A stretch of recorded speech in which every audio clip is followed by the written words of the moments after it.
Today we're taking a look at these NBA matches, which are happening on Friday, November 4, 2022, and giving you our player props, match breakdowns, betting tips and predictions in general on these games.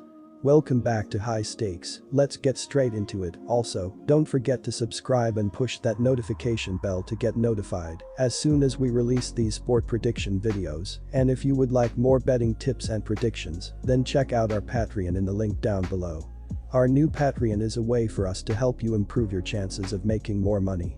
Multiple plans are available for each and every one of you. By becoming a member of the High Stakes Patreon, you will have access to our best team picks, total picks, parlay picks and much more. Stop wasting hours of your time searching for bad betting predictions that ends up costing you a lot of time and money. Join the High Stakes Patreon now and get the best betting picks. Minnesota Timberwolves vs Milwaukee Bucks. The Timberwolves have enough firepower to deal with Giannis Antetokounmpo. That's why they traded for Rudy Gobert, right? Both Minnesota and Milwaukee have struggled to make three-pointers so far this season, and I'm expecting a tight battle between a couple of solid defensive teams. The Timberwolves are coming in full strength, while the short-handed Bucks haven't played on the road since their season opener at Philadelphia, so give me the hosts and points. Anthony Edwards will be a key player for the Timberwolves in this matchup. He had a plus 10.7 net rating against the Bucks in 2021-22. Minnesota has covered in its previous two showings at home, while Milwaukee is 1-4 at TS in its previous 5 games against the Western Conference. Take the Minnesota Timberwolves plus 3. Milwaukee has been the best defensive team in the league so far, but the Bucks' offense without Middleton has been as good so far this season. Milwaukee's perimeter shooting has been inconsistent, and the Bucks likely won't want to play Giannis major minutes early in the year. Pat Connaughton is also still out, and he's been a key role player whose shooting spaces the floor for them. Minnesota hasn't been consistent so far this year, but with Gobert, the team has been slightly better defensively than in previous seasons. Gobert should be able to limit Giannis at times in the paint as well. Minnesota's size should enable them to have some success containing a Bucks team that is still without some key players. Take the under here. Phoenix Suns vs Portland Trail Blazers. Without point guard Damian Lillard, CAF, the Blazers face a nearly insurmountable challenge against one of the most well-rounded NBA heavyweights, the Phoenix Suns. Lillard's 41-point performance in their last clash on October 21 is what set Portland over the top to secure a narrow 113-111 overtime victory. It took everything except the kitchen sink for this superstar to overcome 59 combined points from Phoenix's Devin Booker and DeAndre Ayton, not to mention a game-high 12 assists from veteran Chris Paul. After starting the season 4-0, the Blazers come into this matchup having lost 2 of 3 games. Where do we start? Booker is a top 10 scorer at 27.7 points per game.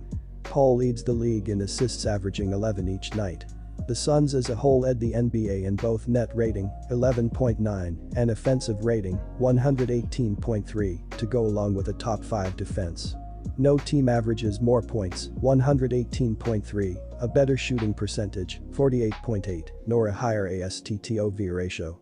Few units are better at preventing points in the paint and transition opportunities, both categories Phoenix ranks within the top third. While the Suns average the 6th fewest turnovers per night, they're also top 5 in creating points off their opponent's mistakes.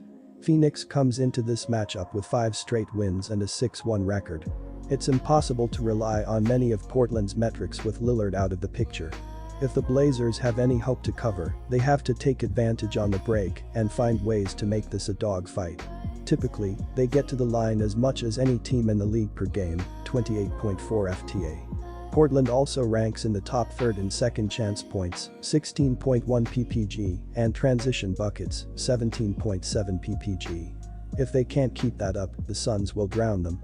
Phoenix is 5-2 Austrian shillings overall and 4-1 at TS at Footprint Center, reaching that record as a favorite in each matchup thus far. This should ultimately be a field day for the home side. Take the Suns minus 9 points. Anthony Simons led the wave of the Portland offense with 31 points and 8 assists on 10 of 21 shooting in 40 minutes on the floor. Jusuf Nurkic chipped in 23 points and 13 rebounds, while Jerami Grant added 23 points in 38 minutes as the third starter in double figures. Keon Johnson added 10 points in 18 minutes to lead the way off the Portland bench.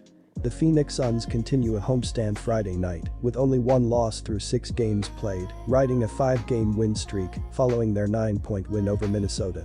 Offensively, Phoenix was dominant, making 46.1% of their shots and 39.5% from beyond the arc to score 116 points in the game, following a 62-point second half. Cam Johnson led the way for the Phoenix offense with 29 points in 33 minutes after making 73 pointers. Michael Bridges added 19 points and 4 assists in 38 minutes, while Devin Booker chipped in 18 points on 6 of 18 shooting. Chris Paul orchestrated the Phoenix offense with 15 points and 12 assists in 34 minutes as well. Both sides are near the bottom of the league in pace. Suns, 98.53, 21st, Blazers, 99.45, 23rd. Neither team has positive record against the total, with Phoenix coming in at 3-3-1 and Portland at 2-4-1.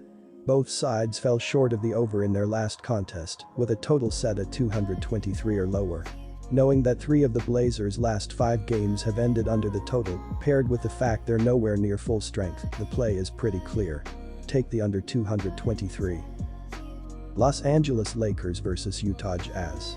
Utah is arguably the most pleasant surprise of the young season.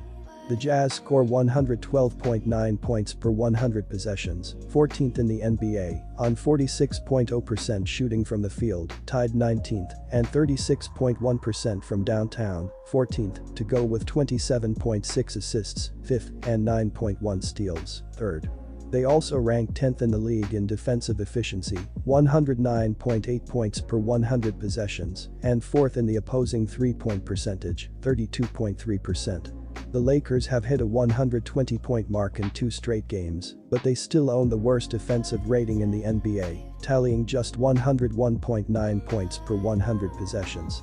Los Angeles is dead last in the NBA in three-point shooting, too, making 26.7% of its attempts from downtown and 8.8 triples per 100 possessions. The Lakers lean on their defense and surrender 105.7 points per 100 possessions, 3rd in the league, on 44.5% shooting from the field, 6th, and 33.3% from beyond the arc, tied 7th. The Lakers won't underestimate the Jazz. They'll continue to play tough defense, and Anthony Davis will be all over Lauri Markkanen, who's leading the Jazz with 21.7 points and 9.0 rebounds per game. Hereof, I'm backing the Lakers to win and cover a small spread. The Jazz love to share the ball, but they are also turning the ball over way too much, 16.2 per 100 possessions.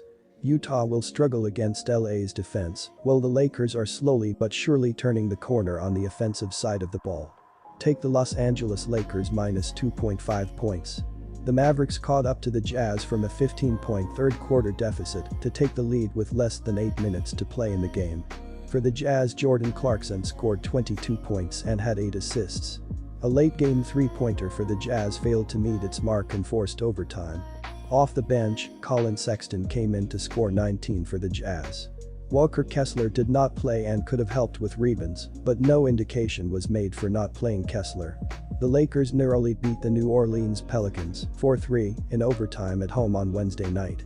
The Lakers' Matt Ryan bagged a three-pointer at the buzzer, forcing overtime, and the Lakers beat the Pelicans 120-117 in their second straight victory after a slow 0-5 start to the season. Lonnie Walker led the scoring for the Lakers with 38 points, while LeBron James, 10 rebounds, and Anthony Davis, 16 rebounds, both bucketed 20 points each. Los Angeles went 33-49 overall and 18-34 in their Western Conference play last season. The Lakers allowed 115.1 points per game last season, and this season is looking similar to last year's efforts to date.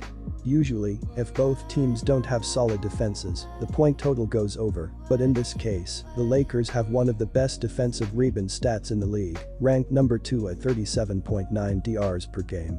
Combined with the steals of the Jazz, ranked number 3 at 9.3 steals per game, you have the makings of a decent point-leveling game. The trends also tell us a story. Under is 4-1 in the Lakers' last 5 when their opponent allows 100 points or more in their previous game, and under is 5-1 in Utah's last 6 overall. Take the under 228.